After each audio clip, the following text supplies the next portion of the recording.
Gonna get started. So, welcome to our panel on What is a Movement? A discussion on the meaning and direction of left political movements historically and today. My name is Ian Morrison. I'm an alumnus of the school and the editor of the Platypus Review. The Platypus Affiliated Society was established in December 2006. It organizes reading groups, public fora, research, journalism, focused on the problems and tasks inherited from the old, new, and post-political left for the possibility of emancipatory politics today. We have a bi-weekly reading group that meets here at the Art Institute and at the University of Chicago. We're putting together a series of public events this school year, so if you'd like to get information about that, you should make sure that you put your name down on our list. Also, our paper is open for submissions, so if you're interested in writing for the paper, you can talk to me after the event, or you can email our website. So, to get things started, I'll just say the names of all of our panelists, and then they're going to introduce themselves and give a sort of short preamble at the beginning. It's Chuck Hendricks, Jorge Mujica, Louis Brennan, Elena Davis, and Richard Rubin from Platypus. Each of the panelists will start by introducing themselves and giving a 5 to 7 minute response to the questions that were given to them on the idea of what a movement is. That will be followed by a brief 2-minute response so the panelists can respond to each other. And then we're going to open it up for an hour of questions from the audience. And then I'd like to ask everyone to make sure to keep their questions to about a minute. So thank you for coming out, and I hope you'll come to our future events. So Chuck, you can go. Sure. Ian, do you want us to respond to all 6 questions you gave us at once? No. Okay. That's a lot of talking. My name is Chuck Hendricks. I work with a union called Unite Here. It's the hotel and restaurant workers union in the city of Chicago. You guys many of you will probably know about us from the workers at the Congress Hotel in downtown Chicago, where they have been on strike for 5 years and 5 months at this point. It's the longest running strike in America. I think it's a good example of what my union means when we talk about changing the world or a movement. I think that the concept behind it is one where it's not a struggle about wages. It's not a struggle about health insurance. And it's not a struggle about how many rooms someone is going to clean as a housekeeper. The idea behind it is it's a struggle for power between a group of workers and a boss. It's a struggle between 2 classes. And the victory behind it at the Congress is not going to be that those workers are going to have the same wages as everyone else in the city of Chicago. The victory behind it is going to be that people went through an incredibly difficult struggle where people had to make choices about how are they going to feed their family? Are they going to walk out on strike? Are they going to stand up to the boss when he threatens them? And they came out of each of those choices choosing the harder path, choosing the path of struggling to make the world, make their lives better. And in the end of the Congress strike, when we ultimately win, there'll be 92 workers that have gone through years of battle with another class that's trying to keep them oppressed. And I think that's what it means. Just as a note about my life and what being part of the union movement has meant to me. I was an 18-year-old kid with a mohawk who thought I knew how I was going to change the world.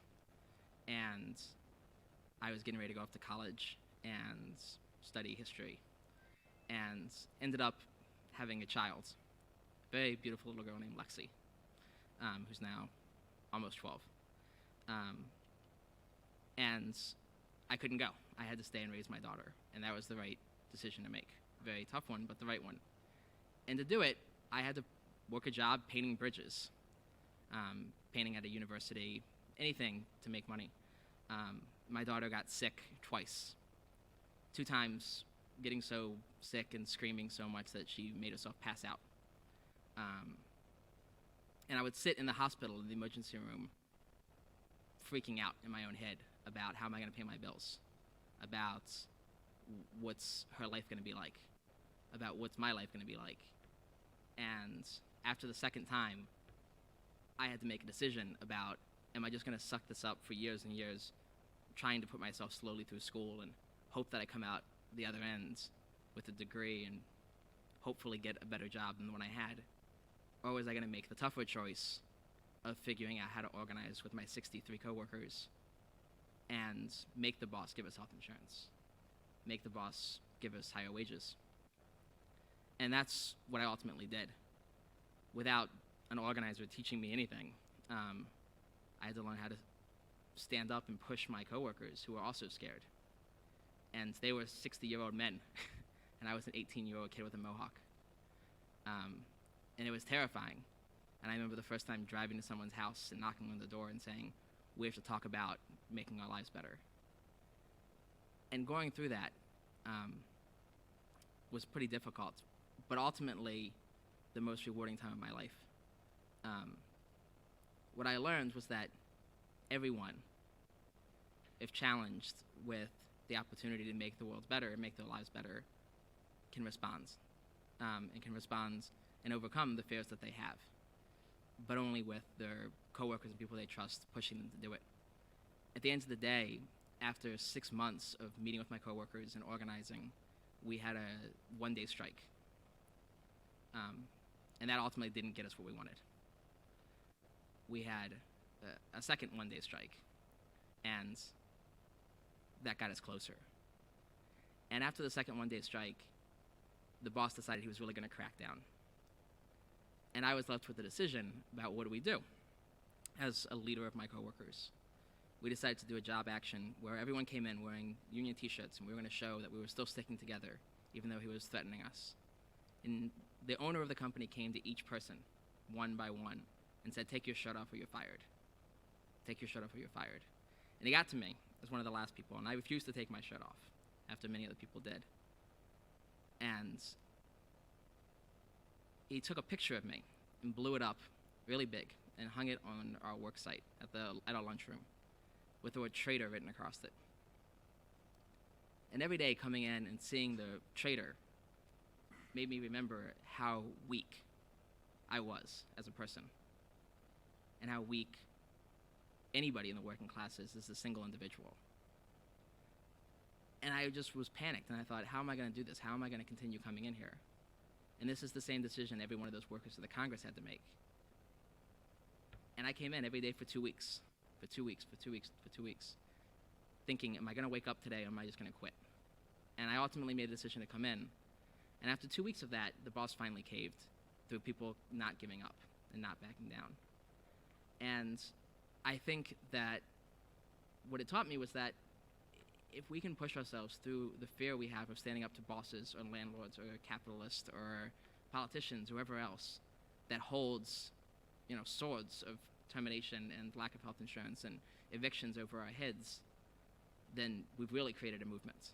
Because we haven't just won the victory of lower rent or better wages, we've won a victory of us not being afraid. We won a victory of learning how to stand up together. And I think that that's really what being a part of this movement's about, is learning our own strengths. And we'll have victories along the way, but it's about us learning how to be leaders and us learning how to be strong and us not giving up, even when it's terrifying.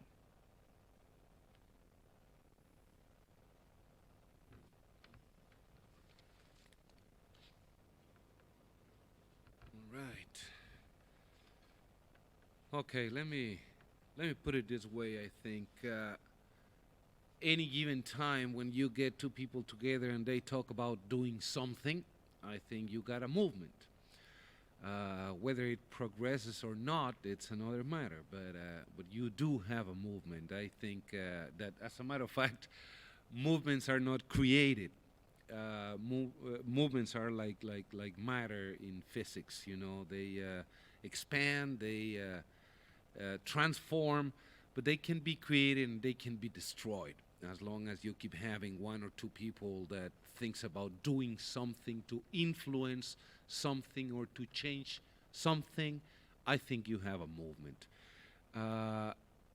It may be big, it may be small, it may be massive, it may be hidden, clandestine, it may be legal, it may be whatever, but it's still a movement. Is Obama for change a movement? Well, yeah, it is a movement. So is the right-wing politicians trying to push particular issues further to the right. You know, the movement to defeat Roe versus Wade, or the religious right. You know, banding together and affecting policy in some particular issues.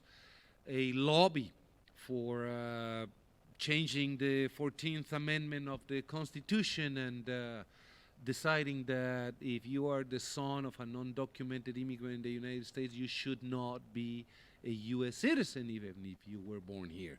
That's a movement. I think any kind of gathering of people that you know, tries to influence, to put forward some sort of agenda that expresses itself, himself, herself, themselves, that's a movement. And when I say that movements are not created, I am maybe referring as a particular case to the immigration movement. Everybody's talking about these days about the immigration movement, as is the all of a sudden in the spring of 2006, an immigration movement came into existence. And I tell everybody, no, I don't think so. I think the movement started really when one undocumented immigrant was left out of the process of legalization back in 1986, the famous amnesty signed by Ronald Reagan. Ronald Reagan signed this document saying, okay, if you have been here for a period of 3 or more years, or 4 years, I think it was, you have the right to go through the process in order to get legal. Except that, of course, out of the 5 million undocumented immigrants at that time, only about 3.5 million could get legal. The other 1.5 million could not. I think that day, this new movement of immigration started. The old movement had, you know, been triumphant, had succeeded, had gotten the amnesty passed, but a new movement started right away because the whole issue was not resolved 100%. And movements, I think, have ups and downs. You can have the spring of immigrants, la primavera del inmigrante, like we had in 2006, when you had millions of people, literally millions of people marching in the streets of the United States on May Day 2006. Or you can have a gathering of 10 individuals, you know, back in some hidden back room, in some office, in some place, just talking and dreaming about the future. But the movement is there. It stays there. It has periods when you accumulate enough strength, when conditions are good enough to take millions of people to the streets, and you may go through periods where nobody agrees with anybody else, leadership sort of dissolves, parts ways because of different opinions, different interests, different agendas even within the same movement. And it can get reduced to almost nothing. We had a small march last Friday. We were like 25, 50 if we count the police that were marching with us along the way. But we were only 50 or 25, it depends. But we kept pressing and pushing on the issue of immigration, and that's what I think is the characteristic of a movement. You know, something that is always present there, some kind of opinion. It might be for social justice, it may be for a changing of culture, a different point of view in the arts, it may be whatever. I mean, the modernist movement, that was a movement. The impressionists, they were a movement. And Obama is a movement, and Lou Dobbs is a movement. movements more often than not in the United States, particularly, I think, end up becoming organizations, non-profit organizations. And you have the women's movement back in the 60s, and today you have the National Organization for Women. And you had the African American Civil Rights Movement back in the 60s, and today you have Operation Rainbow Push as a big organization representing the idea or the issue of that movement. It doesn't represent the movement. The movement is well beyond and behind and ahead of the organizations. But I would say, I dare to say that each movement or each period in which the movement increases and swells up and manifests itself as a massive thing, it ends up creating some kind of organization. And I'm going to finish this initial remarks saying that, as a matter of fact, that's one of the biggest contradictions of any movement, whether you conform yourself with ending in creating a big organization and therefore sustaining the issue through lobby, through millions of dollars in budget out of the grant foundations and executive directors and buildings and salaries and receptionists and a computer system that actually works, or if you are on the other side of the idea that only the disruptive part of a movement can really generate results, and if you just become a big organization, perfectly well sustained organization, are you still really truly representing the movement which intended to change or influence something? That's one of the many questions going on today in the immigration movement, and I bet in many other movements as well. Thank you.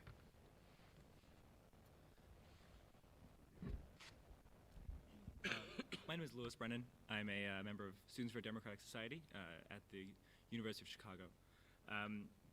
I'd like to echo Jorge's remarks that a movement, everything is a movement, that two people who want something is a movement.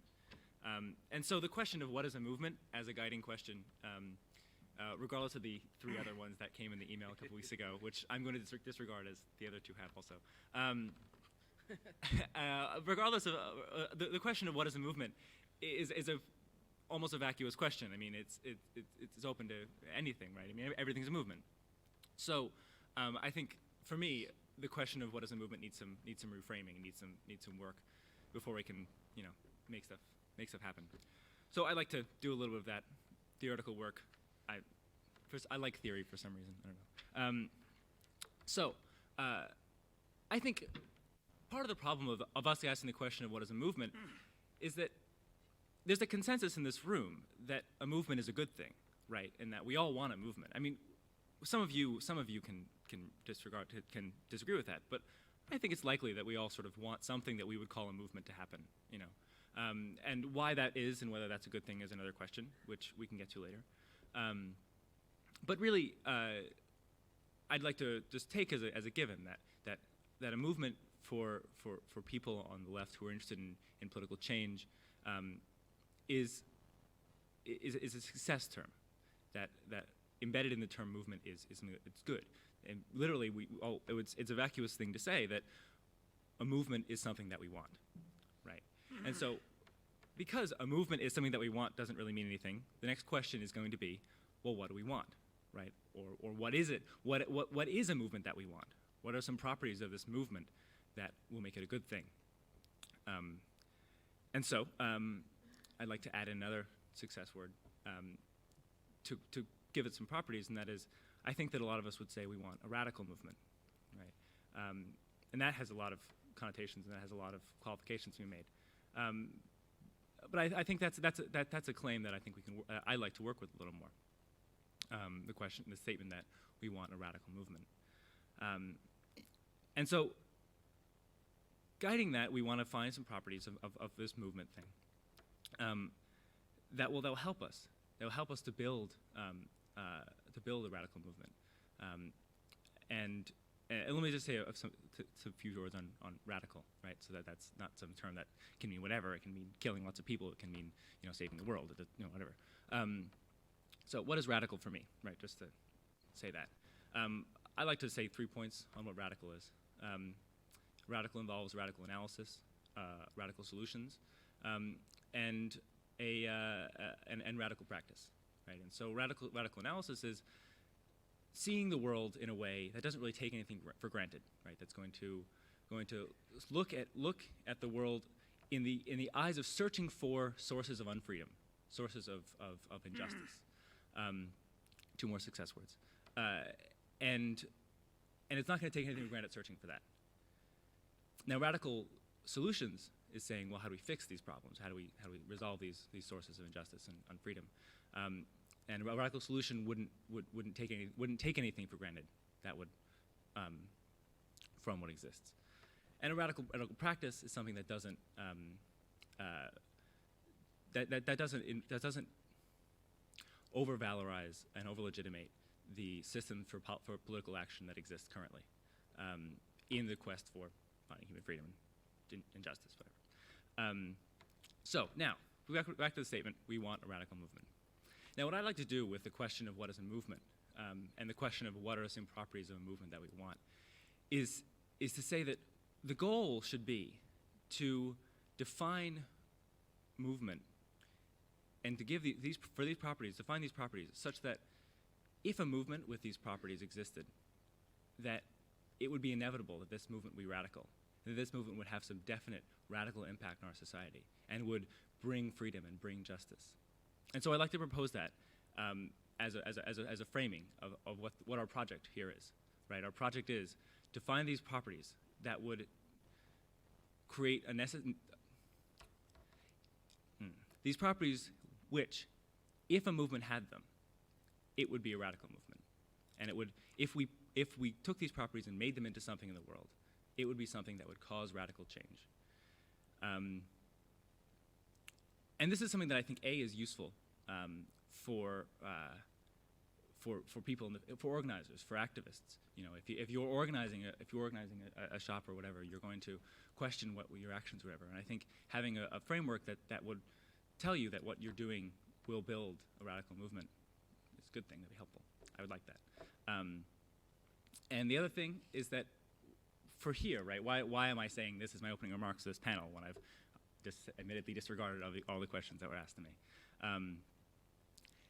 I think that it's important for us to realize that our goal is here not to find some sort of essential truth about movements, but our goal is to make a conception of a movement. Your goal is to build some sort of understanding here. And if we want to do that, I think the only goal we should have is to build an understanding that will result in something like a radical movement, or will result in something like a movement for freedom.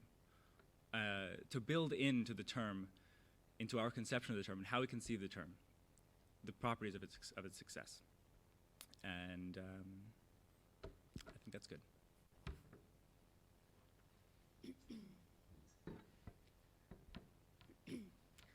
Good evening. My name is Elena Davis, and I'm a representative of Pomegranate Health Collective. Pomegranate Health Collective is an organization of individuals who about 3 years ago were working within whatever capacity within the medical community and realized that the practice of medicine within the United States and specifically within Chicago was not meeting the needs of many people that they knew. It was not meeting their own needs. And they believed that this was largely due to the inaccess most people have to information. And so movement for Pomegranate means disseminating information that empowers individuals about their own bodies and about the way that they make decisions. Our organization focuses on a non-hierarchical system of individual initiatives. So we're composed of smaller interest groups that focus on different issues from psychiatric health to illegal immigrant health to reproductive health and environmental health. In terms of leadership, again, this goes back to our organizational system of self-based initiatives. We believe that many problems within the medical community are because they are based on a hierarchical system, a system of in which the patient and the doctor are not on a parity. And so the information that the patient receives is often not what they need to know. So the way that we practice our movement is individuals disseminate information.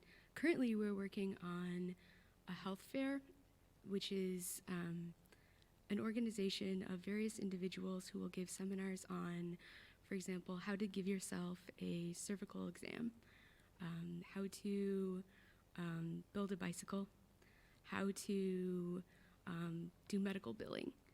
So it's a very broad range of information and skills that we seek to disseminate. Thanks. Yeah, go ahead. Hi, my name is Richard Rubin.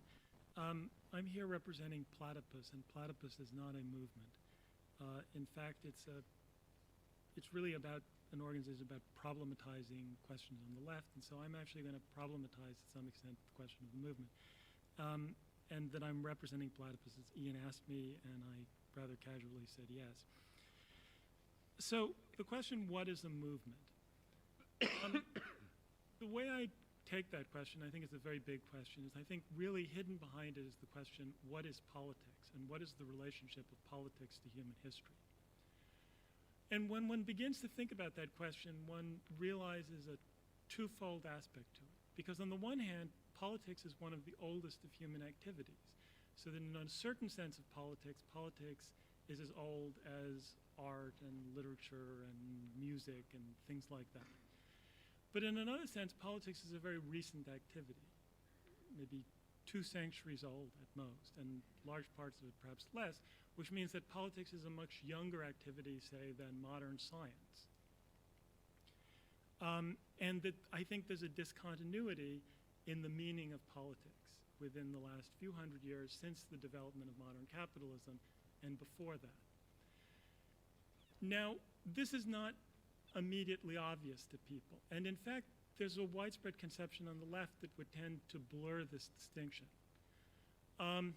So for example, we're talking about the notion of resisting oppression.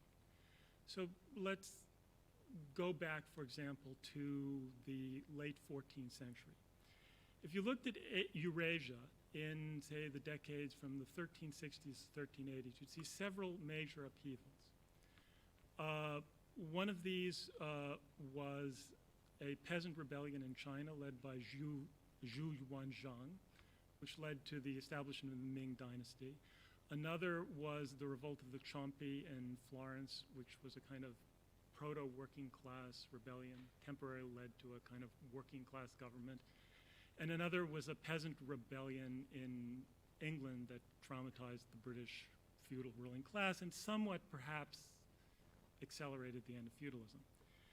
The first of those was successful, though it didn't really change anything, and the other 2 were put down, the peasant rebellion particularly brutally, although they had cultural effects.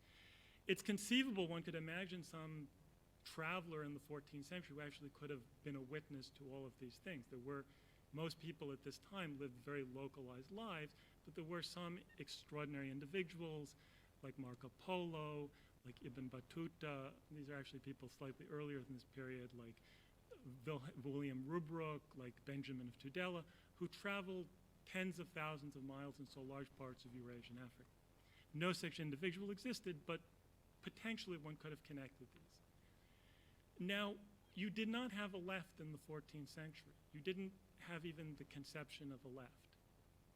And I would argue that a conception of a left that focuses purely on resistance, a narrative of resisting oppression, blurs a central transition in the history of humanity, namely the rise of modern capitalism. So therefore, I would argue that, well, in a sense, you could say, well, these are movements against oppression, that they have a different meaning from modern movements against oppression.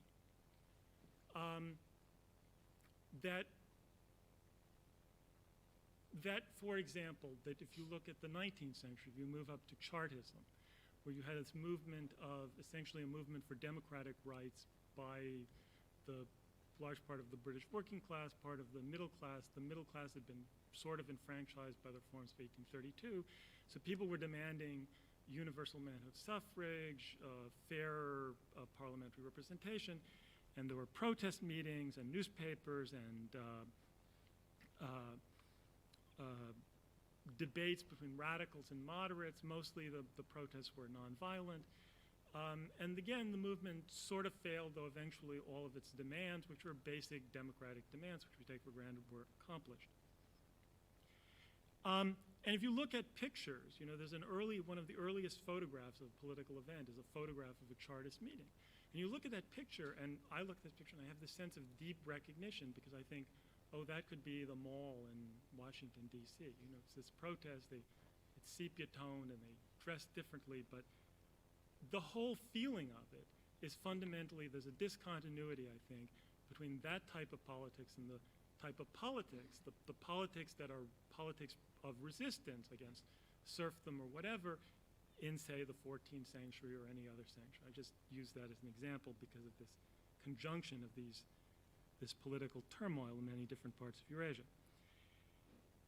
Nevertheless, as the 19th century wore on, you develop again, and I'm trying to bring this up to the present to put the context of the movement in what I think a broad politics, you develop a different type of politics, particularly on the continent, where you have a rise of Marxism and you have the rise of mass working class parties.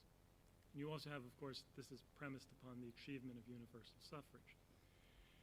And in principle, these mass working class parties are revolutionary in that they're dedicated to the abolition of capitalism. However, many problems in this perspective come up, and one of the people who was most famous for articulating a, quote, revisionist perspective vis-a-vis Marxism was a man named Edward Bernstein, who in the mid-1890s started criticizing what he thought was a doctrinaire fundamentalist Marxism. And one of his famous phrases was, the movement is everything, the goal is nothing. Through a large part of the 20th century, I would argue, a type of politics developed. And I'm treating both liberal and Marxist politics here in a kind of broad perspective that was premised on the experience of Marxism. So it was always in dialogue with this notion of either abolishing capitalism or reforming it, either through violent revolution or through parliamentary struggle or something. Over, say, the last 40 years, I would argue that this political perspective, while it has still retained, of course, an obvious currency in that there are still social democratic parties, not so much communist parties since 1989, has disintegrated, and it disintegrated with the 60s. And we now have a conception, I would argue, of the left, which is that the left is composed of a series of movements that in place of a goal-oriented left, we now have a series of goals, that we have a notion of the left as the movement of movements. And I think that this notion has been so deeply naturalized now that it's hard to imagine the left as being anything else. Now, I've participated in movements, and I'm not criticizing the concept of a movement per se, but what I think that this conception of a movement of movements reveals is actually the weakness of the left. It's actually a sense of an internalization of defeats. Sometimes it's even a fear of victory. It's a fear of what would the left do in power? Would it then become oppressive? And since I don't want to take up too much time, I just want to end on one brief note. I've been thinking right now about sort of my own political awareness. And I find that in my awareness, sort of politically, being somewhat politically active, starting, say, when I was in college, I noticed 3 moments of illumination when history began to seem as though it was changing. The first moment was 1989 with the collapse of the Berlin Wall and the collapse of the Stalinist regimes in Eastern Europe and the Soviet Union. The second moment was September 11th and the beginning of the, quote, war on terror. And the third moment is right now with this present bank collapse. And I would say, and again, we can talk about this later, I would say all of these are moments essentially of negative illumination. That they illuminate the world, but in an essentially a dark way. That they make things clear and yet do not necessarily offer hope. And okay, I'll leave it at that. Response? Yes. I think that I would just like to say that a couple of people have talked about a movement being two people in the same room with the same idea. I would actually say I think that's the problem with the idea of movements. I don't think two people in the room talking with the same idea is a movement. I think that's two people in a room talking with the same idea. To me, I think a movement is clearly when organizations with ideas, leadership, plans, short-term and long-term, have enough of support from the broader majority outside of their organization that they're able to bring large groups of the country, large groups of the area, large groups of the city onto their side.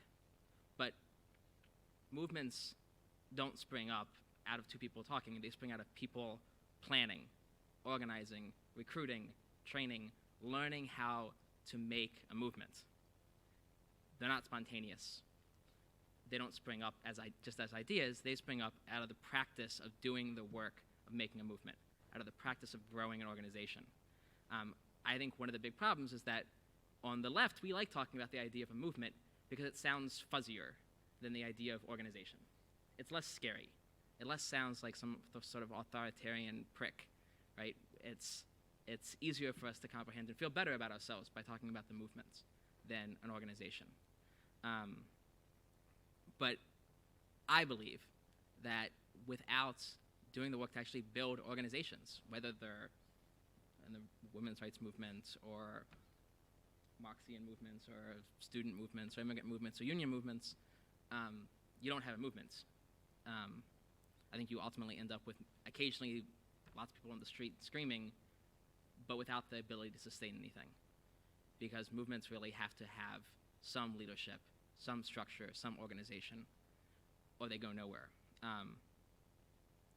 I think our project, as Lewis laid out, I don't think it's to talk about what is a radical analysis or what's a radical, I don't even know the other things that you laid out, frankly. But I think we know lots of things that are wrong in the world. I think the goal is to do the work of actually making it happen and to build those organizations that have the capacity to then lead a movement once we've done enough of the fucking work. And if we can't do the work, we're not going to get anywhere else.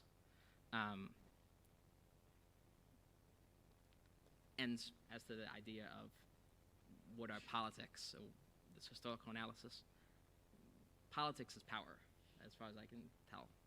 And the truth is that all of these movements, from my movement to Elena's movement to Lewis's movement, don't have power. And it's up to us to figure out how to get that through organizing millions of people into strong enough organizations that have economic, social, and political leverage to force the state and capitalism to respond and to ultimately alter those institutions. But that's not going to come about through fuzzy terms like movements. They're going to come about through us actually learning how to organize and build organizations. So that's my response. Yeah. I think that's precisely the problem with all of these problems, to confuse the organization with the movement. I still believe the movement is a lot more stronger than any organization. Let me put it this way. There is a whole movement to change Washington by putting more of the same people in a balance of majority with respect with the other people from Washington. There is a movement to put at least 60 senators from the Democratic Party in the U.S. Senate. And people say because that's going to bring change. That's going to be powerful enough as to change the institution. Well, go sell that to somebody else, because I frankly don't believe it.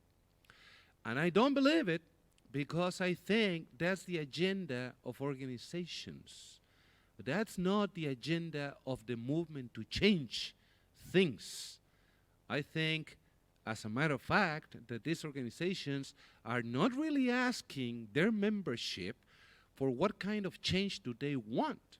These organizations are only pushing the agenda the leadership believes in, but they are unable to go to their bases and ask them, what would you like to see changed in Washington? Let me bring you even a closer example. There's a referendum in the ballot for Illinois on November 4th, the question of a constitutional convention. And for instance, labor unions, or some labor unions, I don't know if all of them, but some labor unions are pushing for a no answer. Why? Because that would change the pension system. And when I heard that, I said, well, yeah, but that could also change the way in which education is funded in the state of Illinois, a constitutional convention. It could also change the way in which elections are held. Why don't we have elections on a Sunday in summertime instead of having elections on a Tuesday in winter? Well, because who wants people to participate in elections? Give me a break. I mean, the less people you have participating, the best you are holding power. Yeah. So some people are arguing all of the wrong reasons not to change the Constitution of the state of Illinois.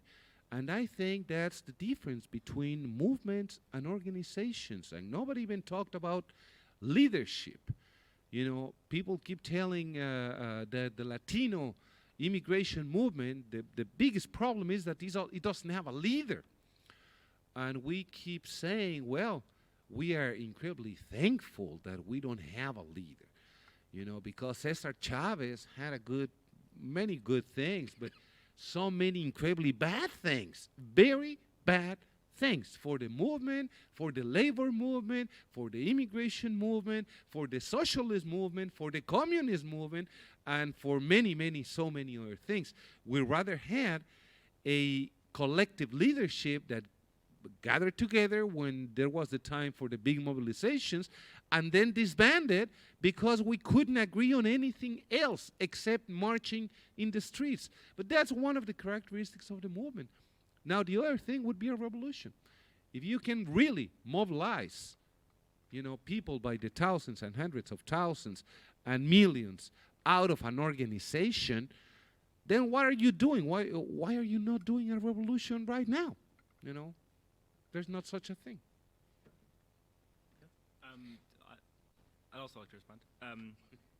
So I think going off this difference between an organization and a movement, I think the important part about a movement and why it is a fuzzy term, and why it may be good that it's a fuzzy term, is that a movement is going to go beyond us, right? A movement is going to go beyond what we put into it, or it's going to have a life of its own. It's going to be out of our control to a large extent. I think that's a good thing. I think that means a movement has more potential. It has more power to change something than an organization. And so going back to defending my opening statement, that I wasn't just, you know, intellectually masturbating on stage. That the usefulness of this panel, right, and the usefulness of this philosophizing around terms or whatever, has to be, and I agree with you completely with Chuck, that it has to be when we clarify movement, or when we theorize about a movement, the goal has to be to give us more tools to build that movement, and to put more tools in the hands of the organizer so that he can make a better movement right? Movements have to be made, right? And they have to be, even if a movement is 2 people, a mass movement, a movement that's good, a movement that's going to do something, has to be lots of people. It has to go beyond, has to blow up. It has to be, bigger than we can ever expect. And so just back to the project of this panel, right? It has to be, we have to make things that will be useful to people who are trying to build this movement that we're talking about. I think that there's a bit of ambiguity here in the way the term movement is used. I mean, movement can be many different things. Oh, sorry. Go ahead. Elena. Elena, it's Elena. Go ahead. Go ahead. No, I just wanted to respond because I feel like people are, I mean, A, you can have right-wing movements. B, I think there are different types of left-wing movements. I think that what I was saying is I don't think you can assume that the existence of movements is a sign of strength. I think that ultimately, in the big picture, the fact that we have a conception of a politics based on movements is a sign of our weakness. For example, one of the main reasons that there's a conception of left-wing politics focused mostly around the notion of movements is because there's a sense that left-wing politics are not represented electorally at all. That there is no left-wing party, there's no Socialist Party, no Labor Party, that the Democratic Party is fundamentally right-wing. So when you have people talk about, is Obama a movement, it has this feeling of being a fantasy about what one wishes him to be. So I'm not saying that, I mean, I understand why people would organize around a specific goal. And I understand that, for example, you take the example of a civil rights movement. Well, obviously the civil rights movement was a good thing. But the context in which the civil rights movement originated was also the failure, really, of the left in the United States to address the issue of racism. If you talk about the peace movement, well, the logic of the peace movement always strikes me as problematic because it's always, in a way, dependent upon war. So the question is, do you want like an endless peace movement, which is always fighting against whatever war is going on? Or is there a vision of abolishing war? And you ask, well, how would you abolish war?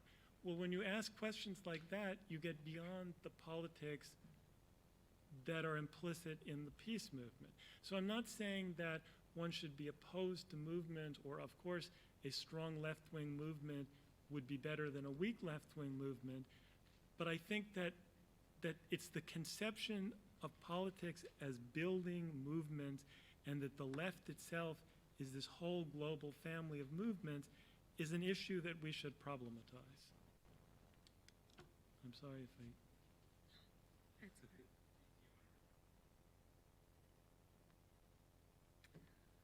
I guess I would just like to emphasize what we said, the difference between organization and the transformative power of a movement, in terms with information that the women's movement, if you will, is about giving women the information and education that they need to make informed decisions for their own lives. And so you can have like small concrete goals along the way, but ultimately the transformative power of this movement is about information dissemination and not a concrete goal that we can point to that doesn't essentially blow up and say we will have achieved our goal when half of humanity is on a parity with the other half.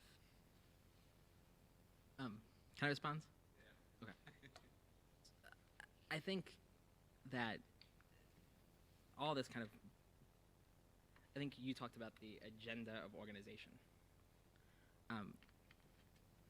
I think if we don't have an agenda, we're not going anywhere. We don't know what we're fighting for. We don't have the ability to lay out a short-term plan. We don't have the ability to lay out a long-term plan. We don't have the ability to have a vision for the future and a vision of our power. And I think it comes down to... Agreed. What I mean is the agenda of the organization is never the same agenda as the movement. Let me finish.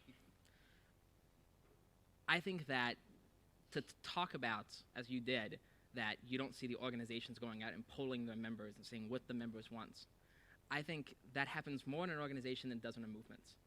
In a movement, when you're talking about 400,000 people marching on the streets of Chicago, you don't see the organizers out polling every single person. They're not accountable to those people. They're not representative of the people. In an organization where people have to actually exert leadership, and that leadership is not some authoritarian, I'm the man that everyone has to listen to. It's, can you lead people to take action? Can you lead people to stand up for themselves? Can you train people to become leaders in their own rights? If that's possible, then it's possible to build strong enough organizations that can change the world. The movement will follow. If we're doing that, if we're training hundreds of thousands of working class leaders on how to lead their coworkers, on how to lead people in their community, a movement will be born. If we're not training people and building organizations that can last the test of time, then whatever fleeting movement spouts up out of nowhere can't accomplish the change. You end up with 600,000, 400,000 people in the streets, but you don't end up creating organizations that are going to last and that are going to continue to exert power and influence in the world. Power is going to come when we have people that can actually shut down ports, that can shut down factories, that can shut down the hotel industry, that can shut down the hospital industry. And I think that's power. And I think that we beat around the bush because we're scared of taking leadership. We're scared of saying, I'm putting my neck on the line and being responsible to lots of people. I'm going to push people to stand up and do scary shit. And I think that's what we have to do. But if I may, that's exactly the whole point. I think a revolution requires organizations. There's no doubt about that. I think a movement and an organization both require an agenda. No doubt about that. I know leadership is required. No doubt about that.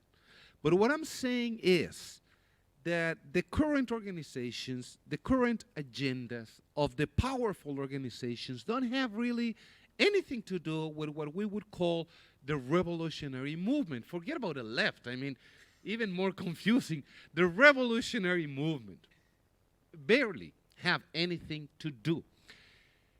What organizations are there powerful organizations in the Latino community? National Council of La Raza, the League of United Latin American Citizens, the National Association of Latino Elected Officials, I don't know how many other, MALDEF, the Mexican American Fund for Legal Education something. All of them together have around $100 million budget. Between these 5 organizations, $100 million a year. They couldn't put together 10,000 people in the street. They couldn't. Absolutely. They couldn't stop the famous Sensenbrenner bill, the H.R. 4437, that gave origin of that part of the movement that expressed itself by moving hundreds of thousands of people in the streets. Neither one of these organizations had anything to do with any of the marches in 2006, 2007, 2008 at all, whatsoever. They didn't defeat the bill. The bill was defeated by these millions of people in the street. That was the goal. That's it. So that part of the movement is over. Now, there's an agenda. Yeah, we would like immigration reform, of course. Except that neither of these organizations are pushing for immigration reform. None of them. They are pushing for many other things. Another example close to home. There's some organization called the United States Hispanic Leadership Institute that has trained in the last 10 years hundreds of leaders. We didn't see any single one of them in all of the process of the marches. They didn't lead anything. Anything. They didn't give a single idea. Then they're not leaders. Well, but this is an organization with a $15 million budget a year, that sits down with senators and with congressmen and that proposes, I don't know what pieces of the budget that guarantee a small budget for this organization to continue being and training leaders. That's a problem I'm talking about. I'm not talking about revolution not needing political parties, not needing organizations, not needing agendas. No.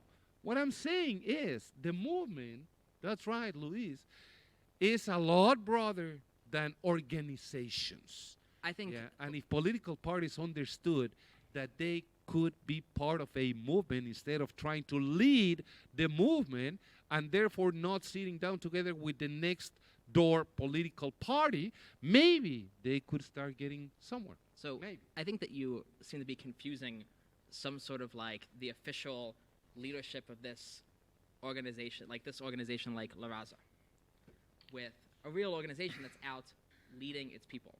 That's the test of an organization, is can it lead people? If it can't, then it's a group with a budget. That's not an organization. An organization is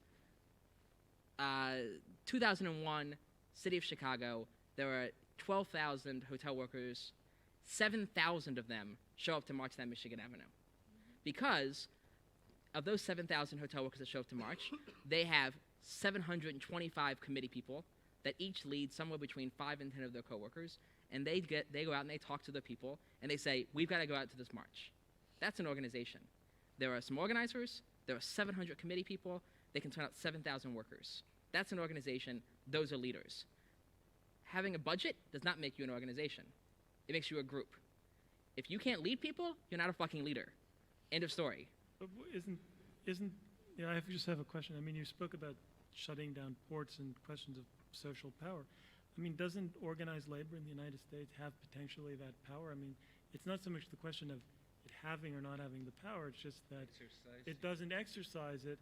And politically, the leadership of organized labor is tied to the Democratic Party. So, I mean, and that's not a question of either organization or strength or leadership, it's a question of politics. I mean, so it seems to me that the question of leadership and organization is substituting really the question of what are the politics of the organizations.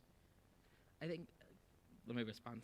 I think that just because it's a union, just because it has theoretically economic power, doesn't mean it has an organization. One can be a union and be very freaking disorganized. I think part of the problem is that there are technically 15 million union members in the country, and probably 1 million of them are actually union members. They feel connected, they have a leadership structure that they respect, that can lead them. Most people that are union members probably aren't real union members, right? They pay dues, but don't feel a connection and don't feel leadership and don't feel inspired and don't see a vision. And But just because you have a technical organization doesn't mean you have a real organization. But if you're talking about organizations on the left broadly conceived, unions would be among the strongest organizations on the left. And that's sad.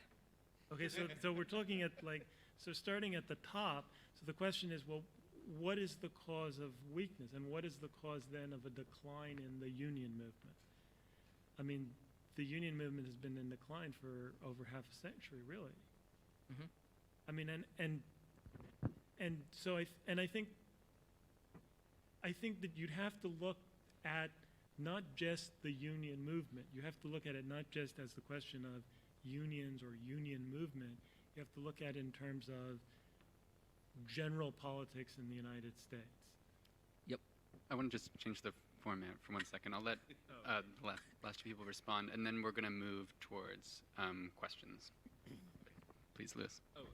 So I think I want to try to clarify sort of again like say something on what I think our problem is with the term movement. And I think Chuck, you said it in the beginning, right? We said it in your response or something. That the term movement a movement is too amorphous. That we need organizations, and a movement, this thing, it's like this 500,000 people can't do anything because it's just 500,000 people all on the street together, right? And it's a problem. That's a big issue, right? 500,000 people standing in the street together can't do anything. I mean, they can stand in the street together, and maybe that'll have some effect. And this brings to your question of politics, right? So like, if 500,000 people don't have 500,000 people in the street, doesn't constitute politics. That constitutes a bunch of people in the street, right? And politics or organizations or whatever, or acting or agency or something, is something more. It involves thinking. It involves I want to say it involves thinking, right? And so the question is, how do we make a movement that can think, right? How can we make a movement that can weigh options and create an agenda or analyze society or something? and that's an issue. I mean, it's whether how organizations can do that, how theorists can do that. I mean, that's a question. But I think that's a sort of an underlying point that. Did you not listen to my story at the beginning? Right, like I think people when they go through struggles, right, when they go through these trials of struggle and terror and pain, and hope and joy and a vision and victory, they change, and they learn, and they really can become leaders and pushers and organizers and fighters for a movement or a revolution or whatever the hell you want to call it. But it comes from having to go through real struggles, and it changes people. You guys like quotes. Trotsky, said, ideas that are born under fire are those that stay with you for the rest of your life, right? And I think that's the case. And I think the goal of a left has to be, how do we figure out how to put enough people through enough fire and victories and forcing them to overcome all that stuff that holds them back, right? Like, the reason we don't have a revolution is because people are afraid. Like, they're afraid or they don't feel hopeful. It's not that they don't want a better world. It's how do we get them through that fear, and how do we get them to understand that they can win. And that's the goal of a real leader, is to make more people like that. Me? I would hesitate to confuse Tyler Durden's style working class organization with movement as what we're discussing here. I think that's part of what a movement is, but it doesn't encompass its entirety. And to say that you're not a movement unless you have a leader and people who look up to you for direction and a set goal, I think that's very limiting. And again, going back to what the women's movement, you could say that our overall overarching goal is humankind to be on a parity of all of its members have guaranteed rights. But within that, we are a movement that disseminates information, that provides, that is composed of very many different thinkers, different approaches, a diversity of thought, and that diversity gives us strength in this dissemination and this movement towards our larger goal. Simply attributing massive organization within the blue-collar working community and calling that all that a movement could ever be is very limiting. Just have one last thing. I think I want to respond. Okay. I want to insert myself. I've never said that the only thing it can be is a blue-collar working-class movement. I said that's one aspect, and if we downplay working-class people, then we're just stupid, like the vast majority of the country. That's where I happen to come from. That's what I want to organize in. There are students. My union is heavily tied to the immigrant rights community. We're even tied to the students' movement. But I do think that everyone up here says, a leader, a leader, a leader. That's wrong. My union has 732 leaders in the city of Chicago. They are the union committee. They are housekeepers, cooks, janitors, dishwashers, bus drivers. Like, they are the leaders of their coworkers. And when we downplay that, we're just not dealing in reality. Robert Haywood, one of my top committee people at McCormick Place, leads 15 people. I know that because he can turn those 15 people out, right? And there are lots and lots of other people like Robert Haywood. And when I met Robert, he was terrified of doing anything with the union because his first boss told him, if you do anything, you're going to get fired. And Robert overcame that. And Robert got trained on how to deal with his coworkers. And now when we have a rally, we have an action, when we have a march, when we have anything, Robert can come to it. And Robert can bring his people out. And that's a leader, not Obama, right? Not some, John Wilhelm, the president of my union.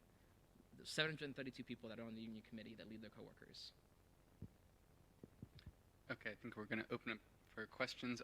When you start your question, say if it's for an individual panelist or if it's to the whole panel.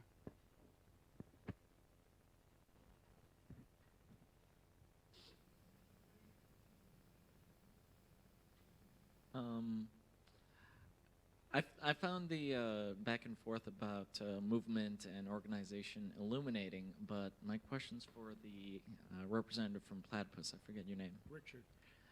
You talked about the movement of movements that the left is now, and The conception of it. yeah, and I'm curious, like, what would you sort of conceive as sort of like like a movement period, right? Like not like this kind of coalition, of different movements, but like, what's your idea of what the left could be as just a single movement instead of. Well, I think, I mean, there are two ways of answering the question. I mean, one is that historically you have different conceptions of the left. I mean, basically, you have, for example, Marxist conceptions of the left, where the left is essentially a party, that the movement is a party, either a social democratic party or a communist party, Trotsky, something like that. That's one conception. So the kind of conception you had of German social democracy before the war. That would be one type of conception. Then all the movements of the left are tied into building the broader movement, the labor movement, the women's movement, the whatever movement. It's all building the party to the goal of building a socialist revolution. That's one conception of the left. At this point, I'm kind of skeptical about how one could get there, even if one wanted to. So I'm not sure really what to advocate. I have a sense, and this is rather tentative, that say for the last 40 years, since 1968, people have been haunted by 1968 as sort of the image of the left. I'm beginning to think that over the next 10 years or so, we may be haunted by 1933. And that will change the terms of the discussion. I mean, I think that you right now have this peculiar moment in which capitalism seems to be imploding, and yet at the moment that it's imploding, there's no sense that it could be replaced, really. And that's a peculiar thing, and that's very different from 1933. And of course, 1933 is also a dual moment. I mean, people have this notion, or this wishful thinking perhaps, that say Obama will be like FDR. If they don't think JFK, they think FDR. I don't think that's going to happen for a lot of reasons. But the other thing that could happen, of course, with a really deep depression would be, 1933 produced Adolf Hitler in Germany. And maybe that's not a clear answer to your question, but it's speculation. I don't really have a clear answer. I can give you historical counterexamples of a different way of conceiving the left, but they seem sort of distant and irrelevant at the moment, I have to admit. I mean, not saying that they're undesirable,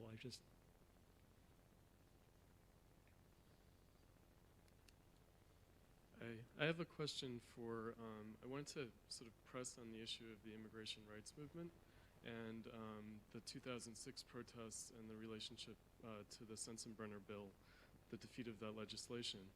And I wanted to sort of just press Jorge, you in particular on this, but also the panel in general. I think that one of the issues that we face in terms of thinking about movement and organization and leadership and politics is that when something like the immigration rights demonstrations take place, it's hard for us to actually say what impact they actually had.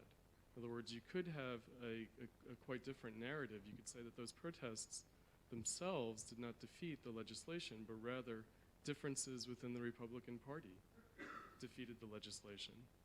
And which then again raises the issue of who has power. And whether or not the demonstrations helped exacerbate the tensions within the Republican Party such that they couldn't achieve a consensus with right-wing Democrats to do immigration reform, really anti-immigration measures. But I think that one of the weaknesses that we have on the left today is that we can't actually say why things happen the way they do. In other words, something happens and it's actually very difficult for us to learn the lesson of what happens.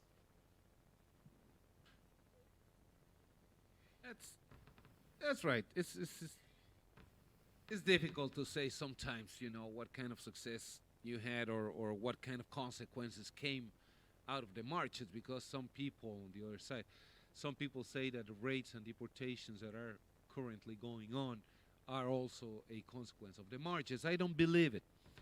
But the analysis we do is this. In December 2005, when Jim Sensenbrenner introduced his piece of legislation, H.R. 4437, in the House of Representatives.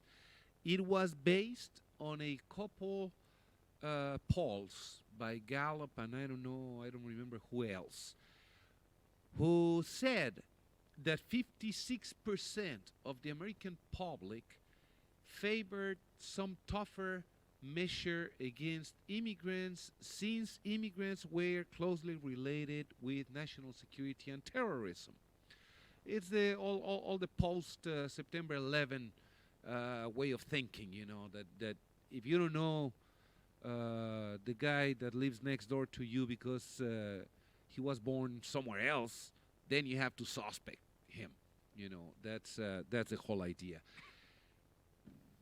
Jim Sensenbrenner gets his bill passed through the House in December 2005 with a lot of support from Democrats, should I say. Democrats did him the favor of passing his bill, including the Illinois leadership. And then we started acting in February 2006. And as a matter of fact, we were not two, we were 6 people in a room that put together the demonstrations. And these 6 people in the room got to the way of, went all the way to May Day. A lot of people gathered in the process. But we got to May Day when, according to some calculations, about 6 to 7 million people marched simultaneously all over the United States in around 5,000 cities or something like that. By the end of those demonstrations, by May 10th, more or less, 2006, a new Gallup poll came about saying 76% of the American public supports legalization for illegal aliens or undocumented workers. You can choose the term you want to use. That, I think, is the success of the marches. To me, at least, the most clear message in the marches was the guy holding, and he was a Unite Here member, no doubt about it, holding a sign above his head saying, "I am not a terrorist, I am the cook of your favorite restaurant." That convinced that American public that 6 months before was willing to, deport everybody. 6 months after that, but 6 months after looking at these people at the face and saying, "Gee, that's right. I know this guy. He's the waiter. He's the waitress. She's the waitress. He's the cook of the restaurant. He's the bus driver. He's the guy that mows the lawn. They are not terrorists. They should be legalized." That's the measure of success. I still believe that George Bush had to address the nation, if you remember, in late May 2006, because we had created such a wreck. If we had not, he would have never talked to the nation about immigration in the terms he did it, or in any other terms. He wouldn't have addressed the issue, and that's it. Political parties could have gotten to some backroom deal, as they always do, without really addressing the issue, without really solving the issue, just the way they have been trying to do for the last two and a half years, and they have not succeeded. They can't have a backroom deal because the ever-present threat of more marches is there. I think if you want to talk power, forget about stopping work at the docks in San Francisco. Yeah, think about these 6 or 7 million people who didn't go to work on May Day 2006. That's what I think is power. We called it, we organized it, with thousands of organizers. Yeah, we did. And that threat is what is stopping the two political parties from getting a backroom deal. The left, what it should do, get organized in a third political party, but really, guys, you have progressives for Obama, former communists for Obama, and not so leftists for Obama, and liberals for Obama. Jesus, why don't you start thinking about leftists for taking over power in the United States. You know, that's out of the picture. Yeah, Chuck. I would say it's, you know, I was involved, obviously not to the same extent as Jorge. My union probably turned out 10,000 people to the march in Chicago alone, and definitely tens of thousands in LA. But I think that it's impossible to tell what stopped the Sensenbrenner. I think that definitely having millions of people march helped stop the bill. I think having the Chamber of Commerce against the bill helped stop it. I think having every major union in the country, except for the machinists, against the bill helped stop it. I think that a lot of forces combine to stop it because the status quo is what capitalism likes.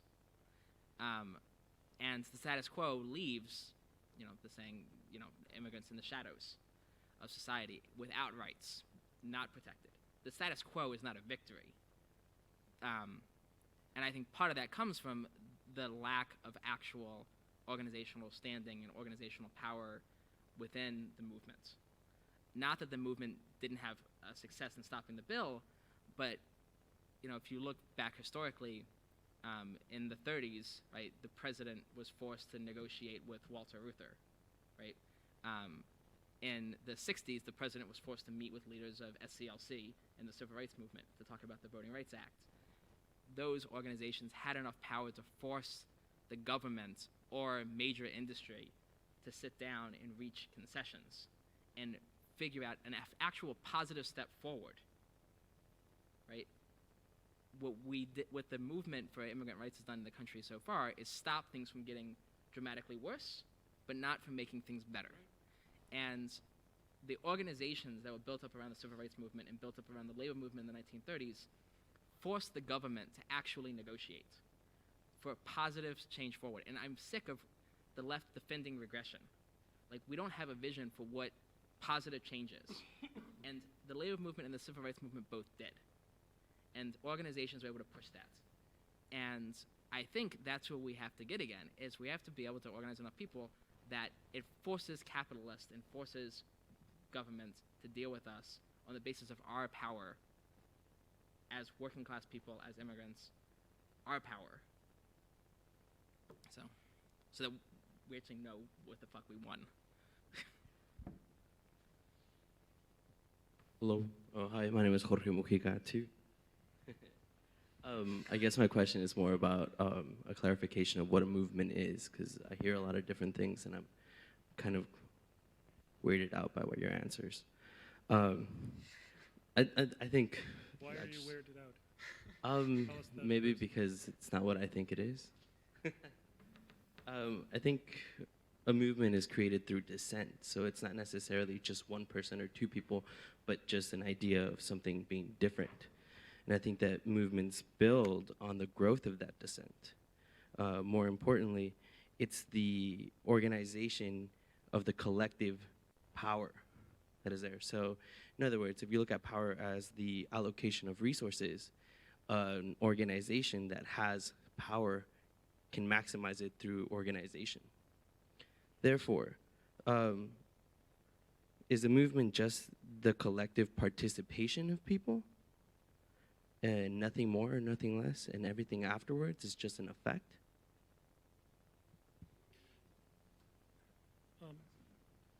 Should I take a crack at that? I don't know. I'm finding myself a little frustrated with this conversation. I'm not sure why. Part of the problem is, look, I think we're talking on different levels. People have been oppressed for thousands of years.